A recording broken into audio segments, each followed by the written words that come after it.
kai tsaye ku zo mu kwance bakin angaren shirin namu na yau.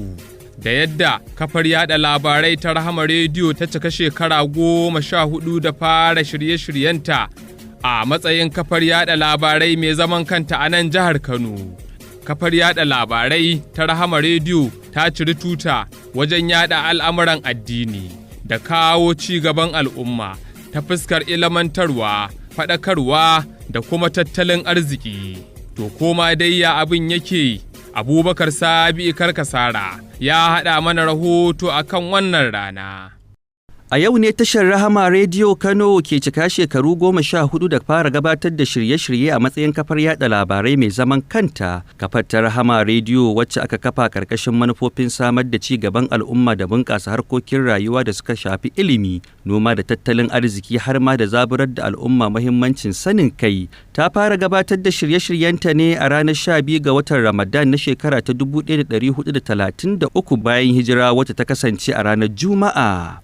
A wancan lokaci ana gabatar da shirye-shirye ne akan mita 97.7 a zangon FM, wanda daga bisani aka koma mitar da ake akai yanzu mita ta 97.3 duk a zangon na FM. Idan mai sauraro zai iya tunawa a ranar da aka fara sauraron tashar ta Rahama Radio a nan Kano, da yammacin ranar ta Juma'a an sanya karatun Alkur'ani mai girma da ke ɗauke da muryar Sheikh Ahmad Suleiman Kano.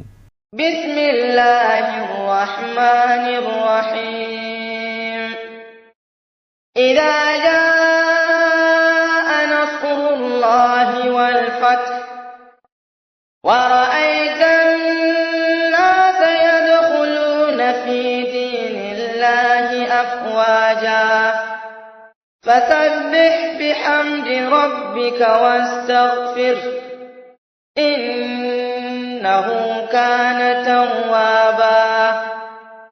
A tsawon waɗannan shekaru 14 da tashar rediyo Rahama ta yi cikin gabatar da shirye-shirye ƙarƙashin manufofin da suka sanya aka samar da ita, an samu nasarar cimma abubuwa masu tarin yawa da suka shafi al'umma a fannonin rayuwa daban-daban. Haka zalika tashar ta Rahama Rediyo Kano ta haifar da ƙarin kafofin yaɗa labarai da suka haɗar da tashar talabijin ta Rahama da kuma sabuwar tashar Rahama Rediyo Abuja, ita ma dab take da cika shekaru 4 da samuwa. A cikin waɗannan shekaru da Rahama Rediyo ta yi cikin gudanar da ayyukanta, abubuwa da dama sun bayyana a zahiri baya ga waɗanda suke haɓoye ta fuskar nasarori, musamman abubuwan da suka shafi ci gaban al'umma. Sanannen abu ne ga masu bibiyar wannan kafa ta Rahama cewa mafi yawan shirye-shiryenta sun samu ne bisa dacewa da tsarin ci gaban al'umma karkashin manufofin nan da kan sanya samar da kafar yada labarai, wato ilmantarwa, faɗakarwa da kuma nishaɗantarwa.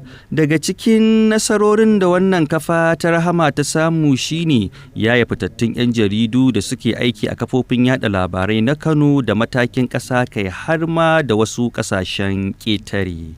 Kazalika kafar ta Rahama Rediyo ta zama silar samun waraka game da wasu matsaloli na ɗaiɗaikun al'umma da garuruwa da unguwanni masu tarin yawa daga cikin shirye-shiryenta masu tarin yawa. Tuni dai al'umma suka fara aikewa da saƙon taya murna da fatan alkhairi ga tashar Rahama Rediyo ta Kano bisa zagayowar wannan rana da kuma shekaru 14 cikin gudanar da ayyukanta na ilmantarwa da faɗakarwa da kuma nishaɗantar da al'umma. Gaskiya wannan tasha ce mai albarka da ta cika shekara 14 da kafuwa.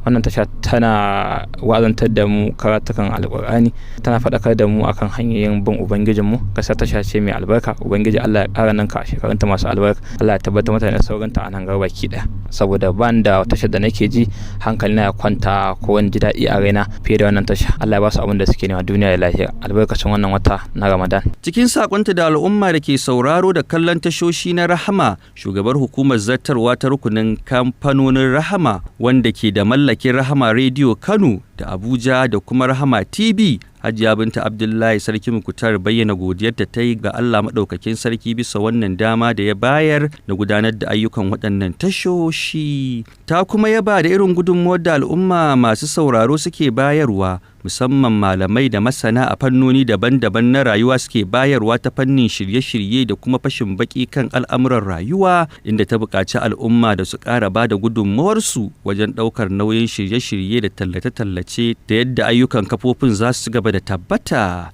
Ajiya Binta Sarkin Kutar ta kuma yi kira ga al'umma da su kasance masu kiyaye ka'idojin kula da tsafta da muhalli, musamman a wannan lokaci da ake samun karuwar masu kamuwa da cutar amai da gudawa ta kwalara. A ƙarshe ta yi addu'ar samun ci gaba da gudanar da ayyukan waɗannan tashoshi cikin nasara da taimakon Ubangiji Subhanahu wa ta'ala.